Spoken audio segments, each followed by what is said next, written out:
Avant de plonger dans cette histoire incroyable, pensez à vous abonner à la chaîne et à activer la cloche. Ici, chaque récit a quelque chose à dire, et vous ne voudrez pas en manquer un seul. Ils ont tiré sur un vieil homme, mais ils n'avaient aucune idée de ce qui allait suivre. C'était un matin ordinaire dans la petite ville tranquille de Fairfield, nichée dans le sud des États-Unis, là où les journées semblent s'écouler au ralenti, rythmées par les mêmes habitudes, les mêmes visages, les mêmes rues familières. Le soleil, encore timide, commençait à percer l'horizon, projetant une lumière dorée sur les façades pastel des maisons, où claquaient doucement les drapeaux accrochés aux porches. Dans l'air flottait l'odeur du café fraîchement moulu, mêlée à celle du pain sorti du four de la boulangerie du coin.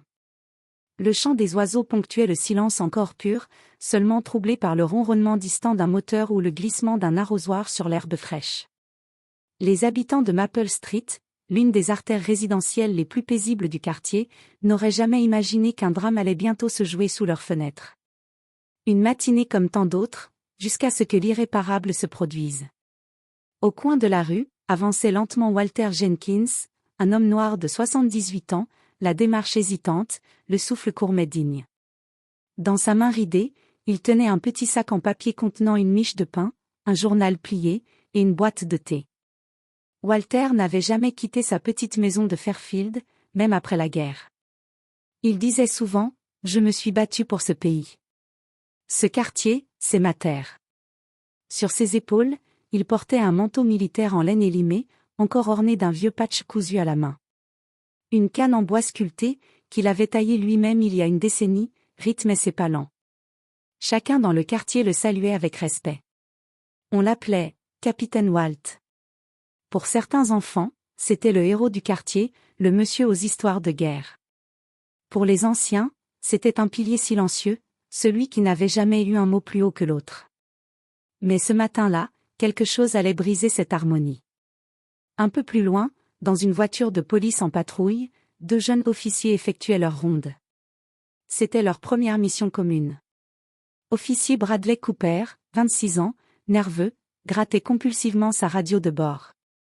À côté de lui, Kyle Sanders, 24 ans, impulsif, le regard tendu derrière ses lunettes de soleil, gardait la main sur son arme comme s'il attendait un prétexte. La radio grésilla. Suspect afro-américain, environ un M75, vêtements sombres, en fuite après un vol à main armée sur Jefferson Street. Considéré comme potentiellement armé. Réagissez avec prudence. À ce moment précis, alors qu'il tournait sur Maple Street, ils virent Walter. Il marchait seul. Manteau long. Canne à la main. Afro-américain. Vieux. Et c'est tout ce qu'ils virent. C'est peut-être lui, dit Cooper, les mains moites. Regarde ses fringues. Il fuit peut-être à sa façon. Répondit Sanders avec assurance. Sans attendre, Sanders alluma les gyrophares. La voiture freina brusquement dans un crissement de pneus. Les oiseaux s'envolèrent en panique. Walter, surpris, se retourna lentement. À terre, les mains en l'air. Hurla Sanders en sortant son arme. Walter leva les bras, confus. « Messieurs, je crois que vous faites erreur, » dit-il d'une voix tremblante mais posée. Mais Sanders n'entendait plus. Il voyait un « suspect ». Il entendait son cœur battre dans ses oreilles, son doigt crispé sur la gâchette. « Je taillis dit à terre. » Walter tenta d'obtempérer, mais sa jambe droite fléchit. Il posa sa canne, voulut s'agenouiller, et trébucha. Son sac tomba, le pain roula sur le bitume. Et alors que son genou touchait à peine le sol, un coup de feu déchira le matin. Un bruit sec, foudroyant. L'écho résonna contre les murs tranquilles de Fairfield. Une balle. Une seule. Elle frappa Walter à l'épaule gauche, le projetant au sol, le visage heurtant le béton froid. Son manteau se tacha lentement de rouge. Il poussa un gémissement à peine audible, choqué, plus que blessé.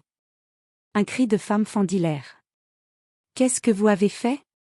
Une jeune passante, Emily Torres, courut vers lui, son téléphone à la main, filmant, hurlant à l'aide. Des voisins sortirent en courant. Les portes s'ouvrirent. Les enfants furent éloignés.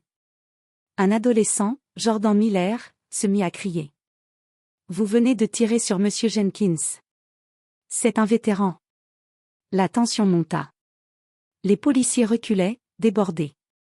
Les visages de la foule passèrent de l'incompréhension à la fureur. Et au centre de ce chaos grandissant, Walter Jenkins, un homme de paix, gisait au sol, sans comprendre comment sa vie avait basculé en quelques secondes. Mais ce que personne ne savait encore, c'est que ce tir venait d'allumer une mèche. Et à l'autre bout du pays, un fils allait se lever. À l'hôpital central de Fairfield, le calme habituel du service des urgences avait cédé à une tension électrique. Dans la salle d'opération numéro 3, les lumières étaient braquées sur le corps affaibli de Walter Jenkins, étendu sur la table, la chemise découpée, la peau marquée de cicatrices anciennes, et maintenant, d'une nouvelle blessure, cruelle et injustifiée.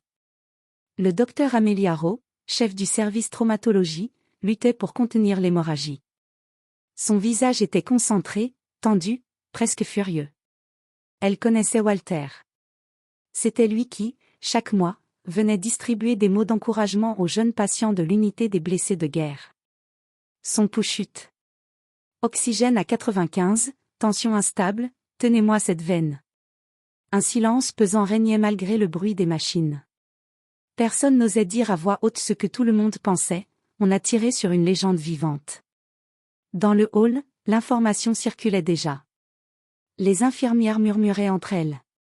Les patients levaient les yeux vers la télévision fixée au mur, où une vidéo tournait en boucle, un vieil homme tombant au sol, les bras levés, et le cri glaçant d'une femme hurlant « Il n'a rien fait ». Pendant ce temps, à 1200 km de là, dans une base militaire ultra-confidentielle du Nevada, une lumière rouge clignotait dans une salle d'opération verrouillée par code biométrique. Dans une pièce sans fenêtre, où l'on entendait seulement le bourdonnement des systèmes de surveillance, un téléphone sécurisé sonna, brisant le silence. Un homme, debout devant une carte satellite de l'Est des États-Unis, se retourna lentement. C'était le colonel Marcus Jenkins, commandant en chef du Delta Force, responsable des opérations spéciales les plus secrètes et les plus sensibles du pays. Un homme craint par ses ennemis, respecté par ses hommes, et redouté jusque dans les couloirs du Pentagone. Son visage taillé comme dans la roche, toujours impassible, ne trahissait jamais la moindre émotion, jusqu'à ce jour. Il décrocha. Colonel Marcus Jenkins. Une voix grave répondit, au ton inhabituellement précautionneux. Colonel, c'est le commandement central. Nous venons d'avoir une alerte prioritaire. Votre père, Walter Jenkins, a été blessé. Par la police locale. Ils ont tiré. Il est en soins intensifs. Le monde sembla s'arrêter une fraction de seconde. Marcus ne parla pas tout de suite. Il se détourna de la carte, ferma les yeux. Sa respiration se figea. Il resta figé, le poing serré. Puis il demanda, d'un ton glacial. « Est-ce que c'est filmé ? » ?»« Oui, colonel. C'est déjà viral. La presse commence à s'en emparer. » À cet instant, l'homme disparut derrière l'officier. Il n'était plus le colonel. Il était le fils d'un homme qu'il admirait, respectait, vénérait presque. Walter Jenkins, ce n'était pas qu'un père.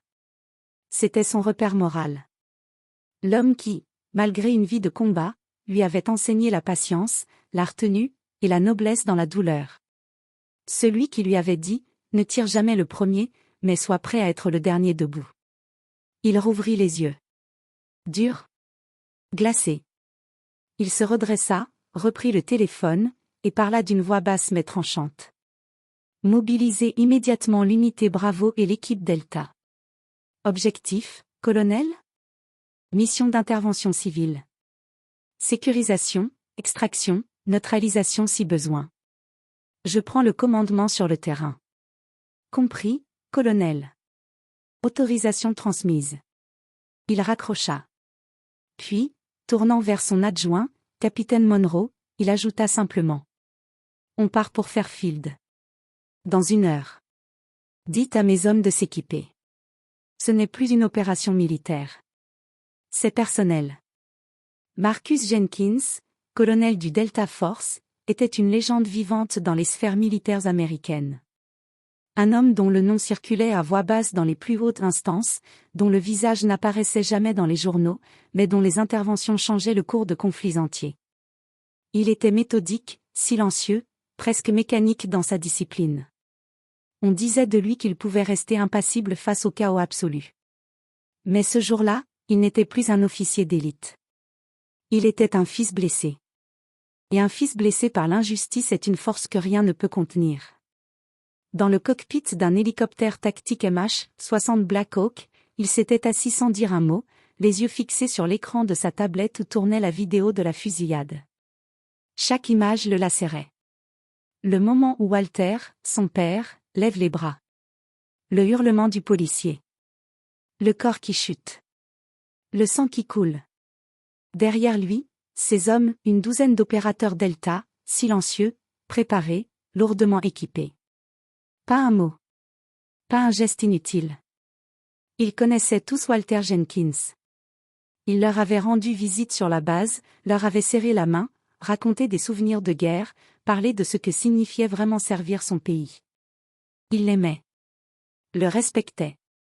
L'opération portait désormais un nom de code sobre et glacial, justice silencieuse. Moins de 2 heures après le tir, la petite ville de Fairfield ressemblait à une zone d'extraction militaire. Le ciel était noirci par les rotors des hélicoptères. Des véhicules blindés avaient encerclé le commissariat municipal, devenu épicentre du scandale. À l'intérieur, les officiers présents ne savaient plus s'ils devaient obéir, fuir ou se cacher. Des hommes en tenue noire, casques tactiques et lunettes thermiques, descendirent en rappel sur le toit du bâtiment. Ils ne crièrent pas. Ils n'échangèrent pas un mot avec les forces locales. Ils confisquèrent les armes des 2 officiers responsables du tir, Cooper et Sanders, qui, médusés, n'osèrent pas protester. Leurs insignes furent arrachés sur place, leurs portables mis sous scellés. À l'extérieur, une foule massive s'était formée. Des habitants de Fairfield, voisins de Walter, des jeunes, des anciens, tous rassemblés dans une atmosphère chargée d'émotions et de tension. Certains pleuraient, d'autres filmaient, des enfants sur les épaules de leurs parents fixaient le ciel avec des yeux grands ouverts. Sur les réseaux sociaux, la vague prenait de l'ampleur à une vitesse fulgurante. Les #, Justice for Walter, #colonel en colère, et Diestro Ceetro explosaient sur Twitter, Instagram, TikTok. Les télévisions nationales avaient envoyé des équipes. Des journalistes commentaient l'opération en direct, sans savoir qui exactement avait pris le contrôle de la ville. Et puis, soudain, un changement d'atmosphère. Un mouvement dans la foule. Les gens s'écartèrent comme la mer devant Moïse. Un homme imposant, vêtu d'un uniforme noir impeccable, apparut. Il marchait droit, sans un mot, le visage fermé, les yeux durs comme l'acier. Son pas était lent mais régulier, mesuré, comme s'il marchait sur un champ de bataille invisible. Les caméras se braquèrent vers lui. Les murmures cessèrent. Même les pleurs se turent. C'était lui. Le colonel Marcus Jenkins. Il s'arrêta net devant les 2 policiers désormais menottés, encadrés par ses hommes. Ils étaient blêmes. Ils avaient reconnu son visage. Ils savaient que leur carrière, peut-être leur vie, venait de basculer. Le colonel les fixa. Ses lèvres se crispèrent légèrement. Puis il parla. Sa voix était grave, lente, maîtrisée, mais chaque mot claquait comme un ordre. Vous avez tiré sur un homme qui a servi ce pays bien avant que vous sachiez marcher. Il marqua une pause. La foule retenait son souffle. Un homme qui a connu le feu, la mort, la souffrance, pour défendre des droits, que vous avez piétinés en quelques secondes. Il s'avança d'un pas, se planta à quelques centimètres de Sanders. Vous l'avez humilié. Abattu. Laissé sur le trottoir comme un criminel. Mais aujourd'hui, c'est vous qui allez devoir répondre. Il se tourna vers ses soldats. Remettez-les aux fédéraux. Qu'ils passent leur première nuit dans un centre où personne ne connaît leur badge. Puis il fit face à la foule. Il leva les yeux vers ceux qui l'observaient, certains les larmes aux yeux, d'autres les poings serrés. Mon père est vivant. Et tant que je respire, je vous jure, que la justice ne sera pas négociée. Un silence. Puis un tonnerre d'applaudissements, de cris, de larmes. Marcus Jenkins ne venait pas pour semer la terreur. Il venait pour restaurer l'honneur. L'affaire prit une ampleur que nul n'aurait pu prévoir. En l'espace de quelques heures, la vidéo de la fusillade avait été vue des millions de fois. Sur les chaînes d'information continue, les images passaient en boucle, le corps de Walter Jenkins gisant sur le trottoir, sa canne à quelques mètres, le sang s'étalant lentement sur le béton. Et juste après, l'arrivée du colonel Marcus Jenkins, silhouette noire et droite comme un glaive, marchant vers les policiers comme la justice incarnée. CNN en fit une édition spéciale. MSNBC organisa un débat en prime time. France 24, la BBC, Al Jazeera, même la NHK au Japon diffusèrent la séquence, la qualifiant de « sursaut d'honneur dans une Amérique fracturée ». Des experts militaires et juridiques se succédèrent sur les plateaux, rappelant que Walter Jenkins, au-delà d'être un vétéran respecté, représentait une génération sacrifiée pour la liberté, aujourd'hui trahie par ceux censés la protéger. Le tumulte fut tel que le président des États-Unis en personne prit la parole lors d'une allocution nationale. À Walter Jenkins, nous devons plus qu'un simple hommage. Ce qui s'est passé à Fairfield est une tragédie, une honte, mais aussi un électrochoc. Je viens de parler personnellement au colonel Marcus Jenkins. Je lui ai présenté nos excuses, et surtout, notre engagement. Dans la foulée, une commission fédérale indépendante fut mise en place. Son but, enquêter sur les abus de pouvoir, les procédures d'arrestation discriminatoires, et les failles dans la formation policière. Les policiers Bradley Cooper et Kyle Sanders furent immédiatement suspendus, puis inculpés par un grand jury fédéral pour usage excessif et illégal de la force. Mise en danger volontaire d'un ancien combattant non armé. Violation des droits civiques. Conduite inappropriée liée à des préjugés raciaux. Les médias découvrirent que ce n'était pas la première fois que ces deux agents avaient fait l'objet de plaintes. Mais jusqu'ici, ces plaintes avaient été étouffées, classées sans suite par leur hiérarchie. Des enregistrements audio datant de l'année précédente refirent surface, où l'on entendait Sanders plaisanter à la radio. Encore un de ces vieux types avec sa médaille sur le torse. Il se croit intouchable. Mais au milieu de cette tempête, Marcus Jenkins refusa d'alimenter la haine.